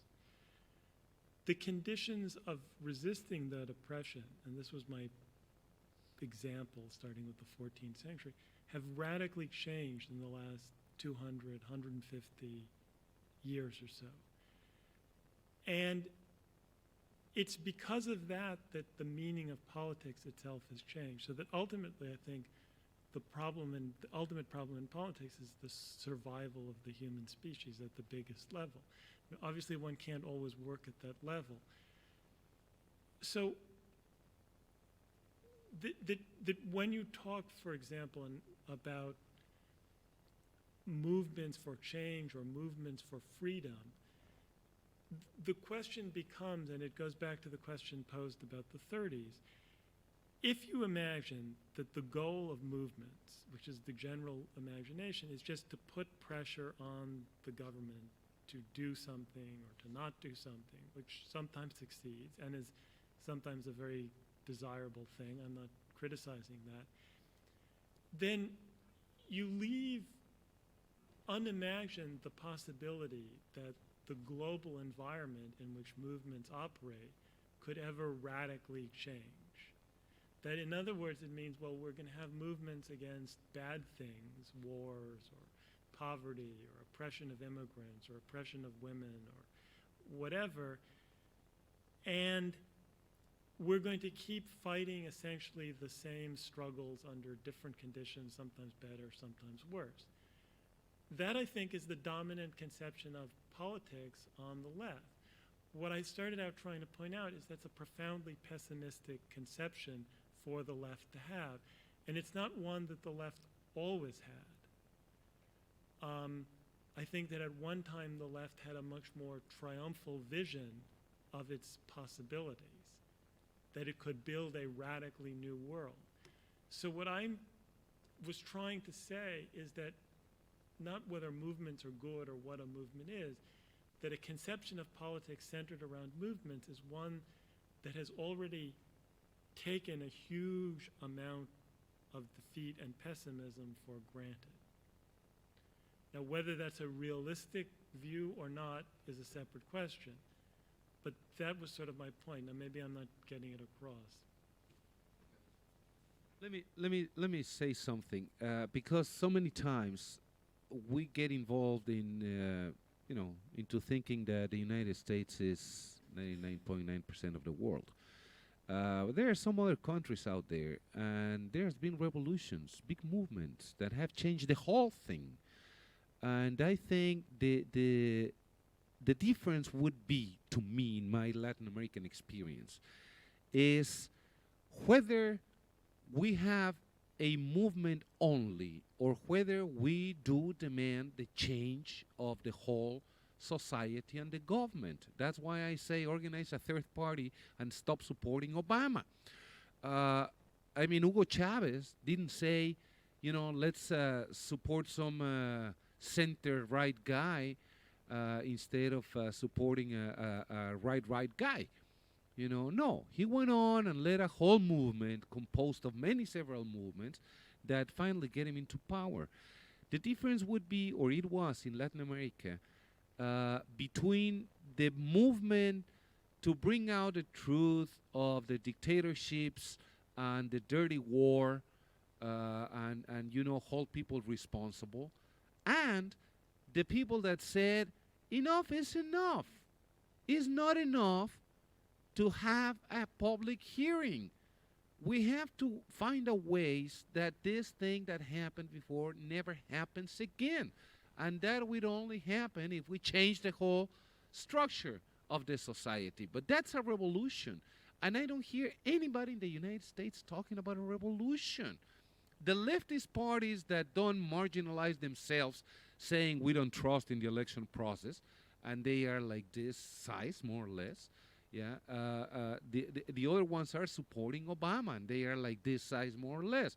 So all the left composed in the United States, which is like this size, it doesn't have anybody with guts enough to organize a third party, because many people in the left work in social non-for-profit organizations who depend on the grants made available to them by their ties with the Democratic Party, by the way. Yeah, and that's the end of it. Nobody dares. There's been attempts, to create the Labor Party. Not even the labor movement supported the creation of a Labor Party, because, no, you are less labor than me, or you are more labor than me. And finally, I have to support all these Democratic candidates every 2 years, so I don't have time to build a Labor Party. Now, if you want to create a Labor Party that supports the Democratic candidates, then fine, let's create a Labor Party. Well, give me a break. So that's been where the left has been discussing the last, 40 years? more or less. Oh, Lewis. Yeah. In response to your question, I think why you're so confused, right, is because we've taken this term movement out of the air, and we've talked about it for the last hour and a half or however long it's been. And I mean, of course we all have an idea of success, right? Of course we all have an idea of like what real change is, or like what we have an idea of what we want more than just a bunch of people, right? Of course. But the problem is once we take movement as the term we're talking about, it gets confusing, and you lose that. So I mean, I think that's my response to your question. But in response to Richard, I've heard you say that I mean the conditions for politics have fundamentally changed since the 14th century, and that what we're dealing with is no longer the same as some sort of purely resistance movement against some forms of domination or whatever. And I would just like to hear what you have to say about what those new conditions are, right? Because if there are new conditions that are somehow like magical and can change everything, I'd love to know them. Well, the new conditions are the development of capitalism. I think that capitalism has fundamentally changed the possibilities inherent in human history. Well, what are the new? Well, I mean, first of all, capitalism has created huge technological development. It's linked the world together in ways that would have been unthinkable beforehand. I mean, I gave this example of these few people who traveled like long distances, and nobody in the 14th century in Eurasia had been to the Americas or vice versa, as far as we know. So that's an example. Everybody on the planet now is interlinked in very obvious and profound ways. There is a huge development of technology that essentially renders possible the abolition of poverty if it were applied in certain ways. And there's also the possibility, through development of modern science, of the destruction of the species in a negative sense. So there's, I think, a possibilities, both negative and positive, exist as a result of developments of the last few hundred years that did not exist before. And I think that capitalism also opens up, so to speak, spiritual possibilities for human development that did not exist before, in terms of possibilities for human freedom. Even the fact that democracy, in the limited sense, but limited, but in certain sense real sense, that exists in a place like the United States, is held up as a norm now, would not have been true throughout most of human history. I mean, one contemporary reaction to the peasant revolt I mentioned was John Gower said, this is the coming of the Antichrist, and these people are insane to believe that you could have a classless society.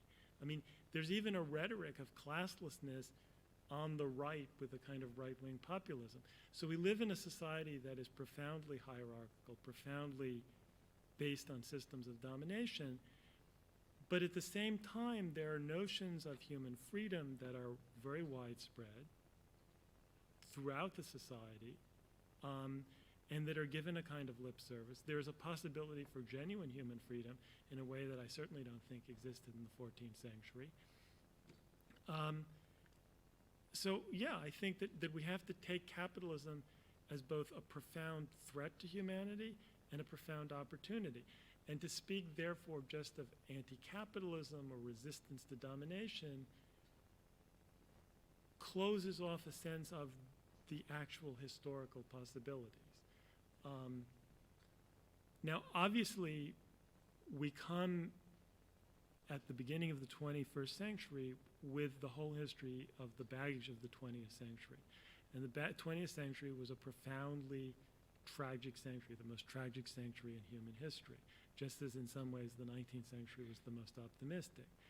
And to get into why that was the case would be very complicated, and I'm not sure that I really have all the answers. But I'm saying that I think that if you speak and if you think in terms of the important thing is just that people resist or rebel or there are movements, well, then you could say, well, in a certain sense, there were movements in the 14th century, and that's why I brought it up as an example. But I don't think that the meaning of a movement in the 14th century could have been the same as what it is now, because movements now have a possibility to transcend their specific goals. in profound ways. But that isn't inherent in there being a movement. It's inherent in the structure of the totality of world society. And I'm not thinking only of the United States. I'm thinking really that the problem is one of the totality of world society. That may seem abstract. I don't know how to make it more clear. Hi, my name is Lisa. I'm an organizer for SEIC's Student Activists group here. I just have a question for those of you who are currently involved with organizing movements, if you will.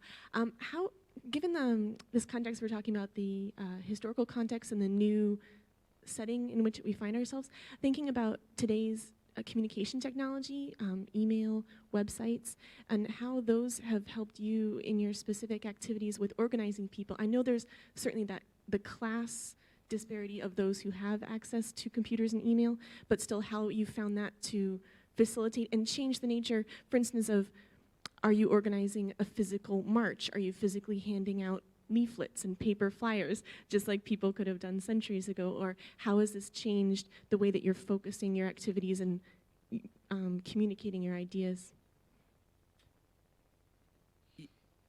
You can't organize anybody with paper or technology. It's only through one-on-one communication and through personal relationships where people learn to trust each other and follow each other and fight together. A leaflet does none of that. And then email does even less. So I send emails a lot to get minor ideas across that I have to tell people that there's a meeting. But if I want to actually organize somebody to do something new, to overcome some fears, to stand up to their boss, to change the way they view the world, to really push them, that has to be done through having a long-term relationship with them as an individual and face-to-face understanding them and their life and being able to push them through their fears. And so I think technology's great to get across simple ideas, but it's not an organizing tool. I beg to differ profoundly. Imagine that. We have a list of 329, call it organizers, call it leaders, call it whatever, because in that list there are so many people that just went to a meeting because he wanted to find out what the heck was going on. And the ones that don't have email don't count. 329 people. And that's the way in which we found out to print thousands of leaflets is for free. It's free because what you have to do is send it to these 320 something people and they have to print it out. They either steal it from their Xerox at work, or they go to Kinko's and print 100 or do something. We don't care. And there were thousands of people in the streets for each one of the demonstrations and each one of the actions we took. To us, it's an incredibly wonderful way of organizing because since we are not an organization, we are a movement, incredibly abstract movement. We are a coalition of organizations that get together whenever they want to get together, and if they don't want to, they don't get together. Then we find the email and the whole internet system a wonderful tool. At the same time, we found out that it's an incredibly burdensome thing. If your list becomes a newspaper, then that's a problem. You should not use your email lists to pass around information published by the Chicago Tribune, by the Sun-Times, by La Raza, by it doesn't matter what. You should use it for actions, to organize things, to communicate among that leadership,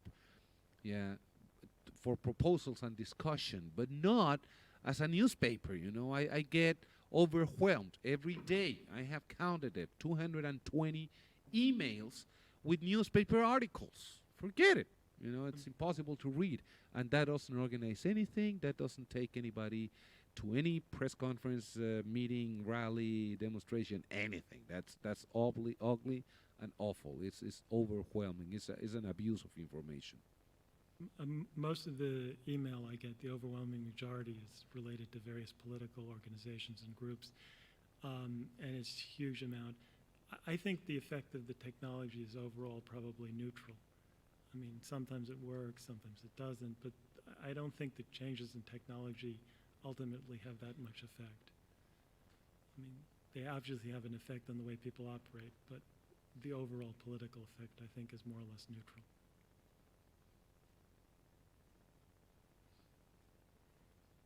So, question for Richard Rubin, because Platypus is organizing this event. I'd like to maybe try to bring up explicitly some of the goals of Platypus in organizing events like this. You said that Platypus obviously isn't a movement and poses theoretical rather than practical goals. Yet there seems to be the same, a sense that this theoretical work is necessary if we're going to be effective in bringing about some kind of goal, whether it's socialist revolution or emancipatory politics or something. I wonder if doing theoretical work in the absence of activism or taking political positions is sterile or complacent. And I think particularly of the example of the article about the financial crisis in a recent issue of Platypus, where the historians group said that, you know, this is complicated, we don't want to take a position because ultimately, you know, both sides are part of the system. I'm not sure which article you're talking about. It was a criticism of the idea of not taking a position on the bailout. Was that the point?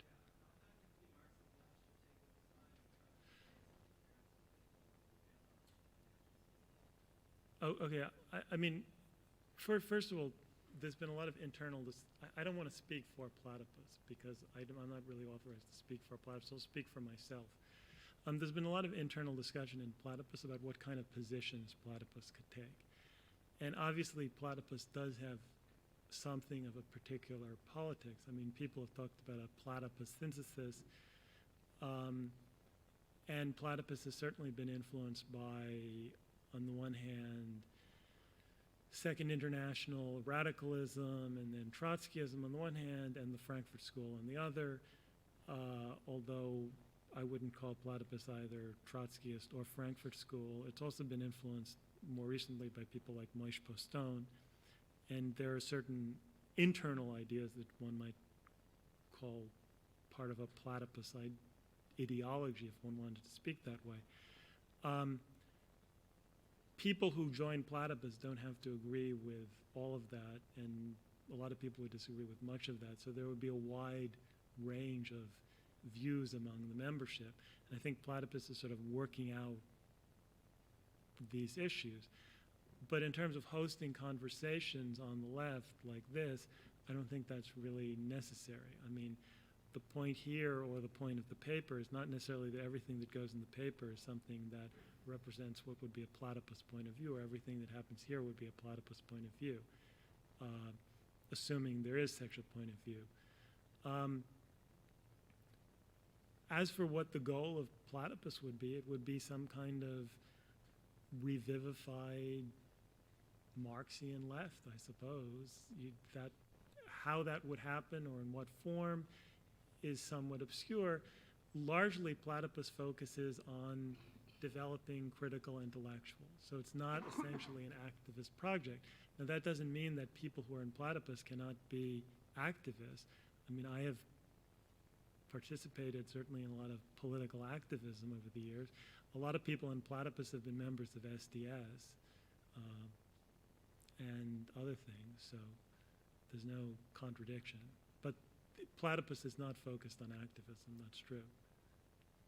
And I don't think that's necessarily sterile. I mean, I think that a focus purely on activism tends to prevent one from necessarily asking certain types of questions because one's focused on the practical.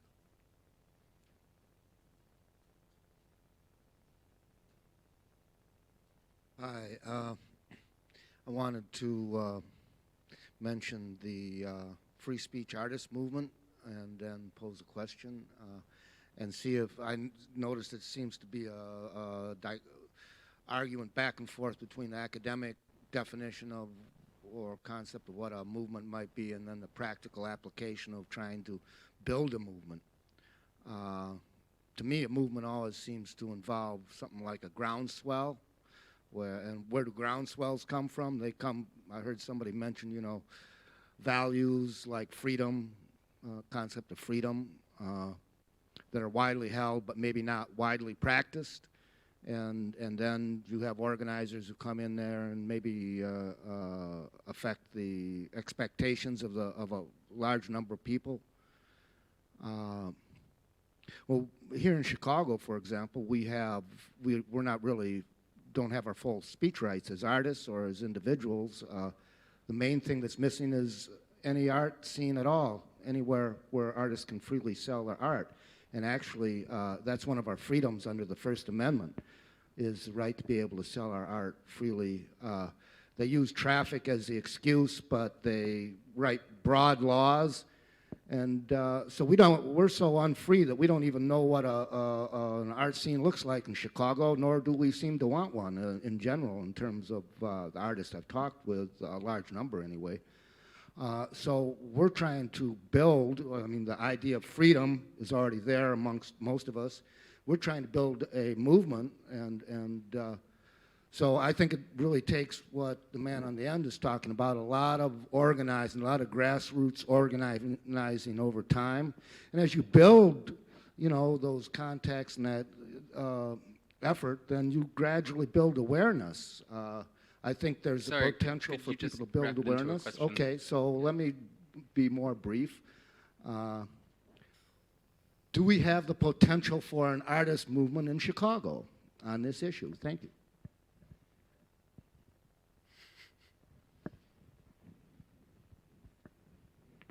I think that movements are only good when they create art. And I guess what you have to do is get together with other movements. I mean, not try to create a movement by on your own issue, but link to the many other movements. There's an incredible artistic movement going on in Pilsen, in Little Village, because the immigration movement fueled, you know, both art creation and art expression. And there are songs, and there are new murals, and there is photography, and there's new exhibits and this and that. So, well, it's not a movement for the freedom of artists, but it's artists exercising whatever they can exercise. Maybe you should get together with them and talk about it. I think we can take one more question. Hi, my name's Ed. I'm a revolutionary socialist, and I agree that we need a new party, and I agree with with Richard in his sentiment. I just wanted to raise this a point that maybe overlaps what Richard and Jorge were saying, which is that there certainly was a groundswell, and certainly the Sensenbrenner bill didn't pass, and that seemed to be the organizing nexus around which that groundswell happened. But that in the absence of a mass organization with any perspective to change or revolutionize the society, the people that whatever mechanism actually caused that bill to fail, the people that can take credit for it are the Democratic Party, pretty much. And, it was a loss for the Republicans. And I think we do need a party, but I think we have to think, what do you think it would take to create that party? Because I don't think when the question's actually been posed as to, the Labor Party, there's a possibility for it at the beginning of the labor movement back in near World War II, but it hasn't been brought up. Can you since. wrap it into a question? I was doing so. Is that what do you think it would take to to reconstitute such a party?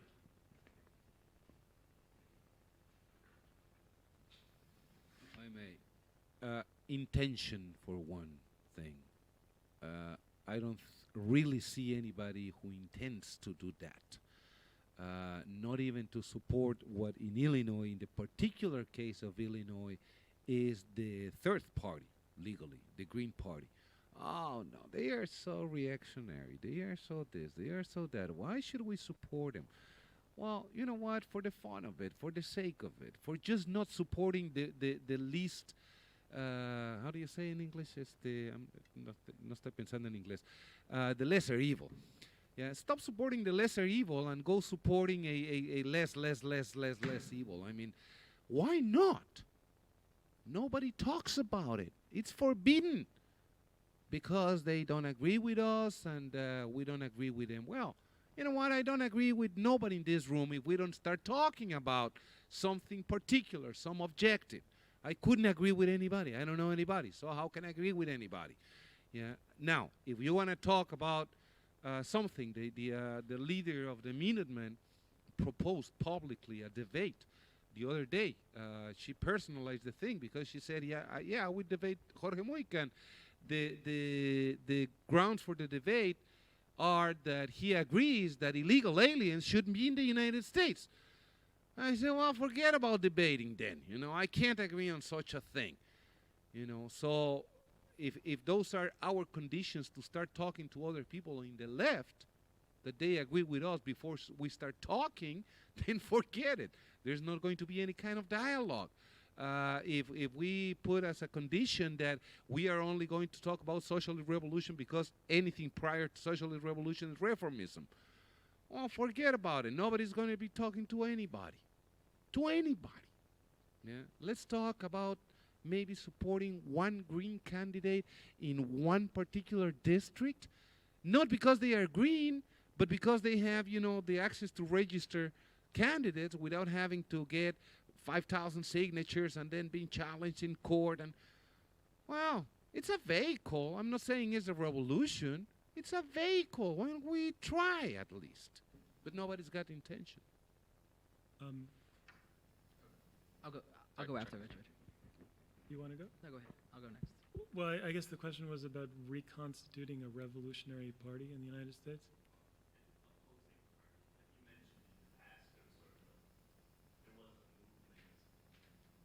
Well, okay. I mean, there's never really been a mass revolutionary party in the United States. There were bigger parties than exist at present. Now there are only tiny parties.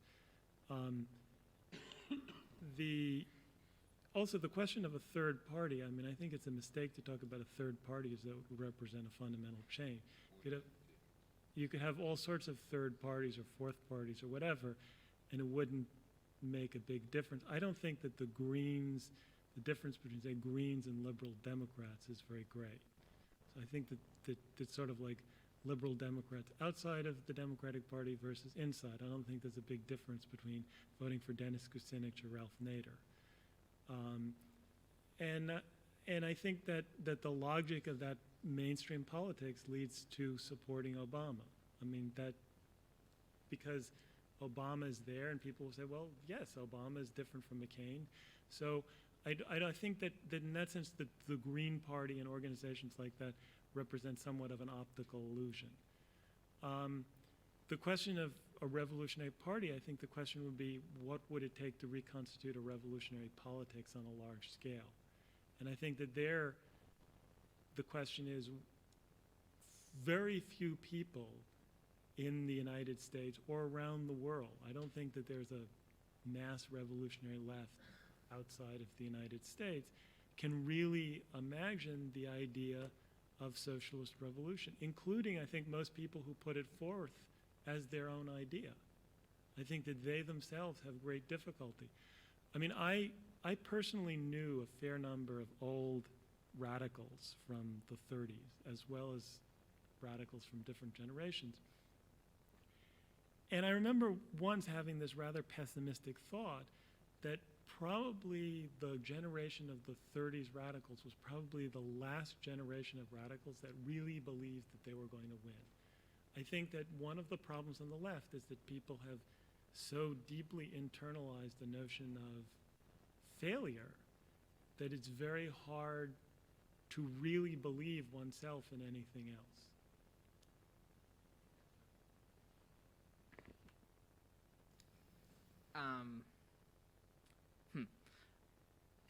I think we're gonna win. So fuck that. The concept, though, of building a revolutionary party or a revolutionary organization or a radical organization or any of that shit comes down to a decision that there's 54 people in this room, that each person has to make a decision about how hard they want to work for that. It's a decision that you make as an individual about what are you willing to do to make something happen. are you willing to spend the rest of your life in academia, whatever the hell you call it, like learning and theorizing and teaching new students new stuff about revolution? Are you willing to, go and be a social justice community organizer? Are you willing to drop out of your school and go become a union organizer? Are you willing to go get a job in a factory and organize on the shop floor? What are you willing to do to make a movement happen? And will you dedicate the rest of your life to it? And if people make the decision that they're going to dedicate their life to organizing people, whether it's women in the women's movement, or whether it's working class people in labor movement, or whether it's immigrants in immigrant communities, and they do that as part of an organization with comrades and coworkers and friends and lovers for the rest of their life, we're going to build a movement. If people walk out of this room and say, that was an interesting discussion, then that's a step back, right? People have to make a conscious decision on what that means to them, right? Whether it's a comfortable life doing research and, occasionally showing up at debates, or whether it's a life of struggle. And struggle can be really rewarding and really satisfying and feel great. But that's what it is. And it's a decision that each one of you has to make. Right? For me, I've made my decision on what I'm going to do with the rest of my life. I'm going to figure out, until I die, how do I organize more workers? And how do I train more people to be leaders from the shop floor? How do I get dishwashers to be like me? Then how do I teach them how to get dishwashers to be like them? And that's my goal. And that's a decision that each one of you gets to make. So the question of how you build a revolutionary party rests with you.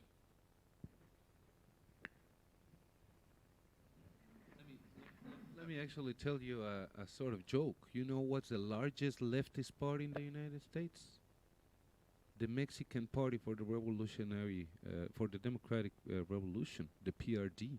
We have about between 18,000 and 22,000 militants in the United States. It's a joke. it's real. I have a question. Sorry, I do want to have one question because I think the majority of the people here consider that some students. And this is specifically first oriented to Chuck and Jorge, but lastly I want Luis to, and in how he relates to that. But basically, first part would be, where are the goals of your organization in 10 years?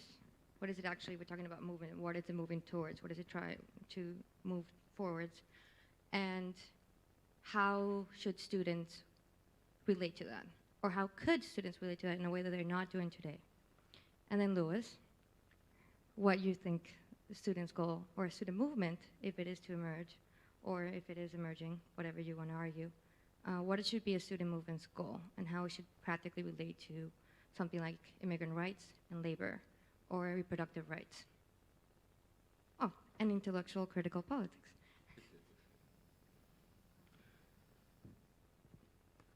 Go ahead, you go first. It's okay. Choose whatever is closer to your heart and your feelings and your condition and whatever. Many people join the immigration movement not because they lack documents, but because they have a cousin, a sister, a brother, a father, a mother, a son, or whatever, who's in, some kind of immigration-related nightmare. And they just joined, just because. I mean, we have U.S. citizens that are embedded in the immigration movement, not because their mother was German and spoke only German, but just out of conviction. Join something. You're going to have opportunity throughout your life to join so many movements. Some of them are boring. Some of them are incredibly dedicating. No, not the labor movement. Fuck! Don't ever. No, but what I'm saying is I agree with him. It's a lifestyle. You don't have to become necessarily an organizer and live the movement and breathe the movement. We wish you did, yeah, but at least participate in some kind of movement. There's an artist movement in the, works. Talk to him, find out what's going on. Don't ever reject a leaflet in the street. Please, that's one of the most pissing things in the United States. In Latin America, you can distribute 10,000 leaflets in 2 hours. Here, it would take you like 10,000 days because nobody takes a leaflet. No, thank you. No, thank you. No, thank you. It's like, it's contaminated or something. Take the literature. Take a look at it. If you don't like it, toss it. And if you do, keep it or whatever.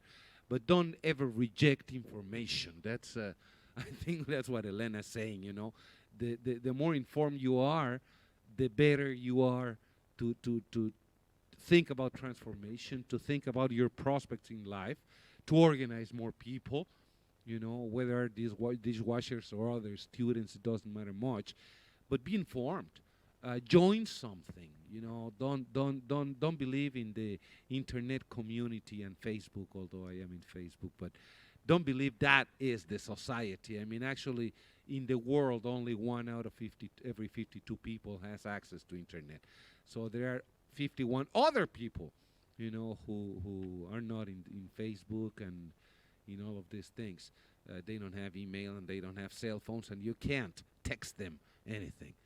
But just, find an issue, and I bet there are enough issues around, and start building from there,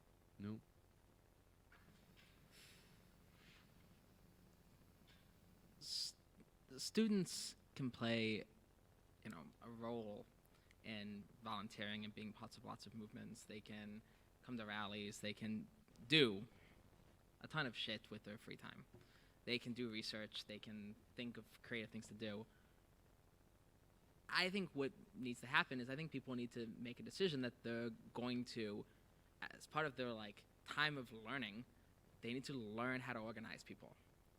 I think that one of the most important roles that students can play is to be active in organizations like unions, as volunteers, as interns, as trainees, and learn how to actually organize. I think some people are going to stay as professional students for the rest of their lives and could become professors, and great. They should still be active in the movement, and particularly in the labor movement, and should be working with unions. How do you bring down companies? An example is there's some sort of textbook company, which I can't remember, McGraw-Hill. And they were using a hotel that was firing workers. Well, one of the interesting things that pro-union faculty did was they organized a nationwide boycott of McGraw-Hill to get them to stop using this evil hotel chain. It's an interesting concept, and it worked. McGraw-Hill stopped using the evil hotel chain because professors said, we're not going to use your books because we care about workers' rights. Professors can do things like that. Students can do things like that. But they can also say, you know what? I'm not going to do this. I'm going to go and become an organizer. I'm going to get trained on how to actually lead a movement. And I think it's the least boring thing in the world. I mean, the concept that you get to be part of a movement where you train people that are housekeepers on how to stand up to their bosses when they can get fired really teaches them that they can stand up to abusive husbands, that they can stand up to their kids pushing them around, that they can become a new person. And that's a role that we can play through learning how to push and struggle and, care about the people around us. And to side with the vast majority of the world, the working class, that's where our interest lies. And that's where our passion lies. And I think that's what students can ultimately do. And I would say anybody that wants to learn more about being involved with the labor movement should come and talk to me afterwards. So, as the student, what do I think I can do? Well, first of all, I'm very curious what I can do, and I'm looking at both of you. What can I do? I do want to help.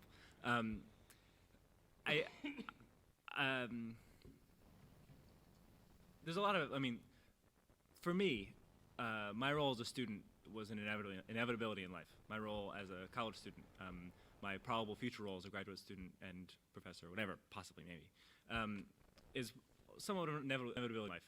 I grew up in a white middle-class household on Long Island. I don't feel exploited. I don't feel dominated. I feel particularly free, actually.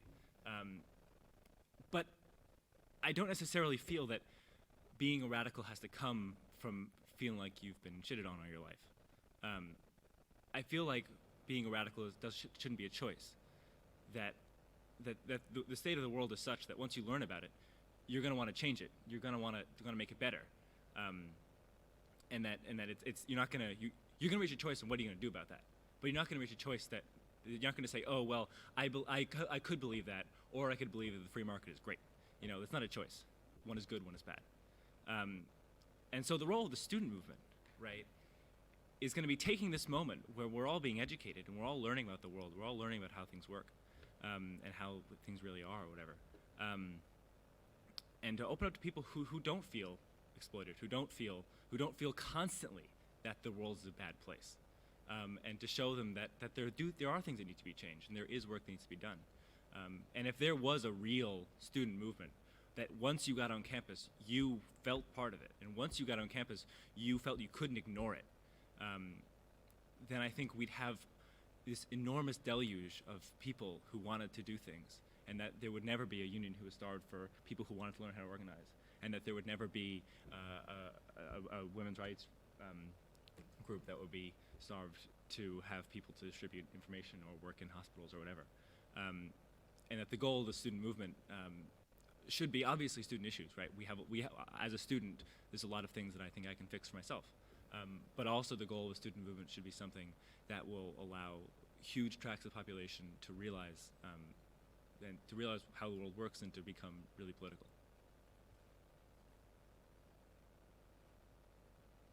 I think if people want to make concluding remarks, or we could go to Elena and Richard and to wrap it up.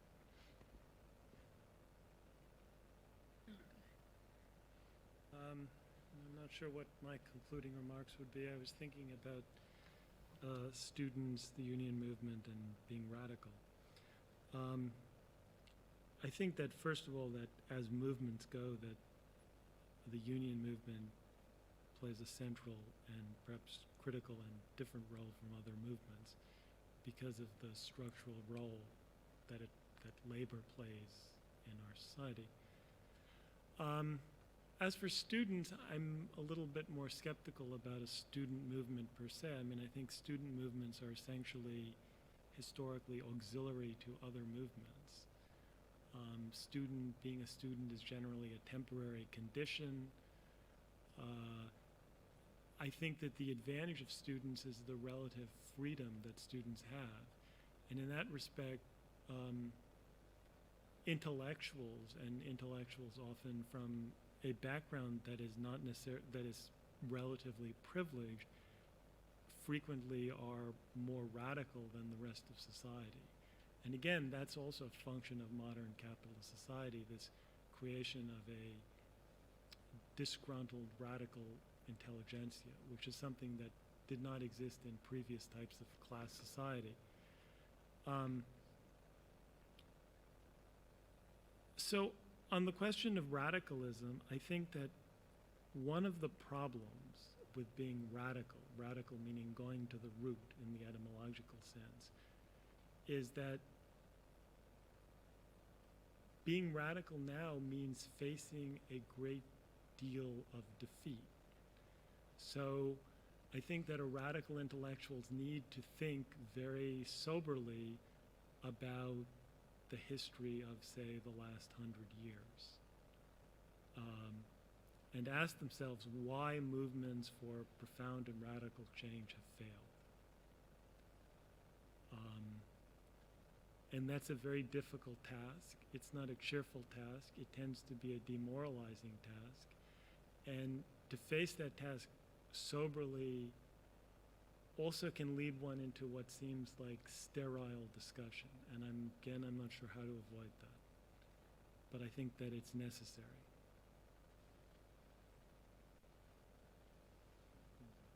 Closing remarks? Yeah, if you want to go. I just have one. I started with telling you a short bit about the Congress Hotel strikers. I told you a little bit about myself. I told you about Robert Haywood. And I think that for me, what matters the most is people, when it's fear or hope or any of those emotions wrapped up in the movement or in organizing, it comes down to a choice about who do you want to be.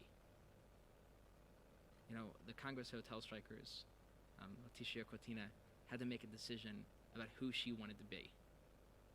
She could have made a very easy decision to be a housekeeper for the rest of her life that never struggled. She might not have paid her bills all the time. She might have had her kids sick sometimes, but it wouldn't have been a life or death struggle for 5 years and 5 months. But she made the decision that what matters more than anything is that she has the self-respect to go on fighting. I made the decision that it mattered more to me to struggle to change the world than to go off to college and become a history professor. You know, and each one of you also gets to make the same decision about who do you want to be. And that decision should lead you to your place in the movement or in the world. And it should be self-reflective and should be based on what do you want and who do you want to be. A fighter, an organizer, a leader, a movement builder, someone who's proud of themselves, someone who's strong. But it's a choice that you get to make. So I would leave it on that note for each one of you. That when you walk out of here, you should be thinking, who do I want to be?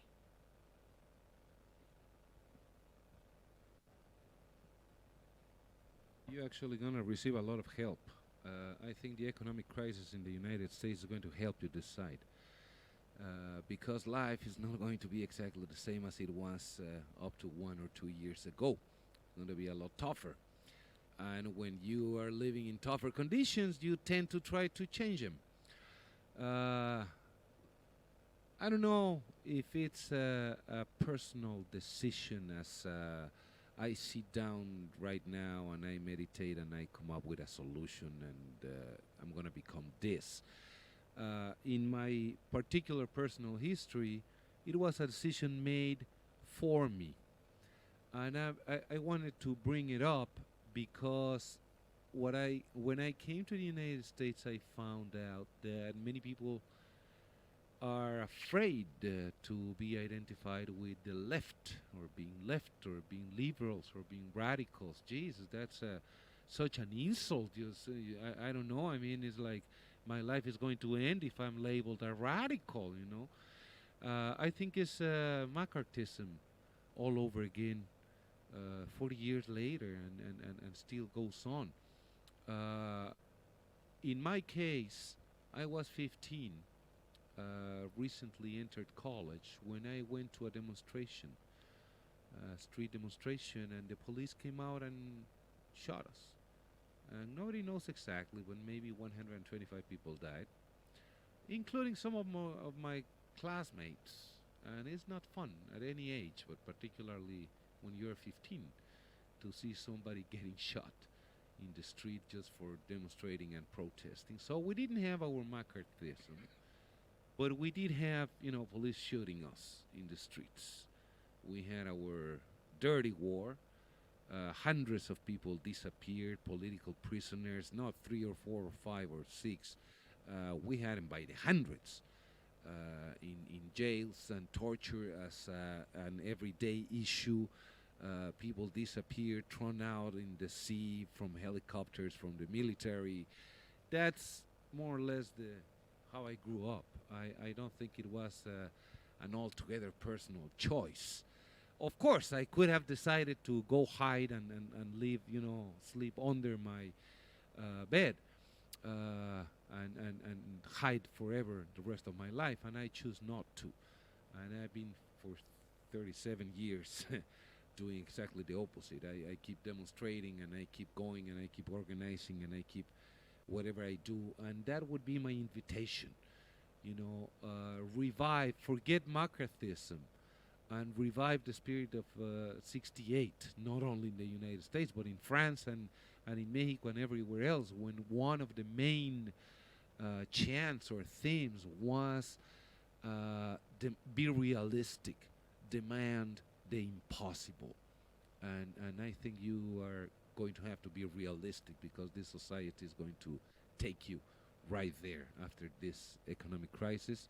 you're going to be living in reality, believe me. Thank you.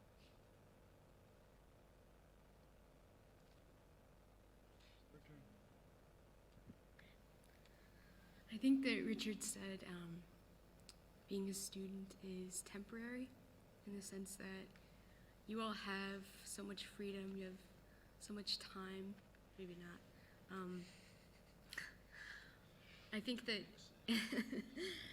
in terms of the student movement, I think that there's such terrific opportunity for you to change your minds within a climate of often conflicting ideas, and that to waste opportunities to change your minds would be a travesty, because when you graduate, you are often thrown into the rat race, the workforce, and often your ideas will harden.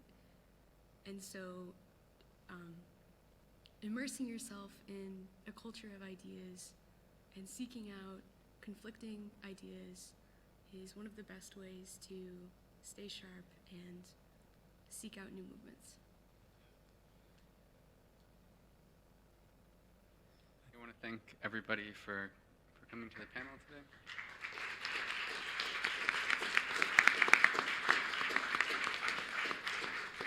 If you haven't already, you can put your email down on the Platypus email list, or you can talk to one of the panelists. I'm sure they all want to talk to you if you want to get involved in the various projects that they have. Thanks.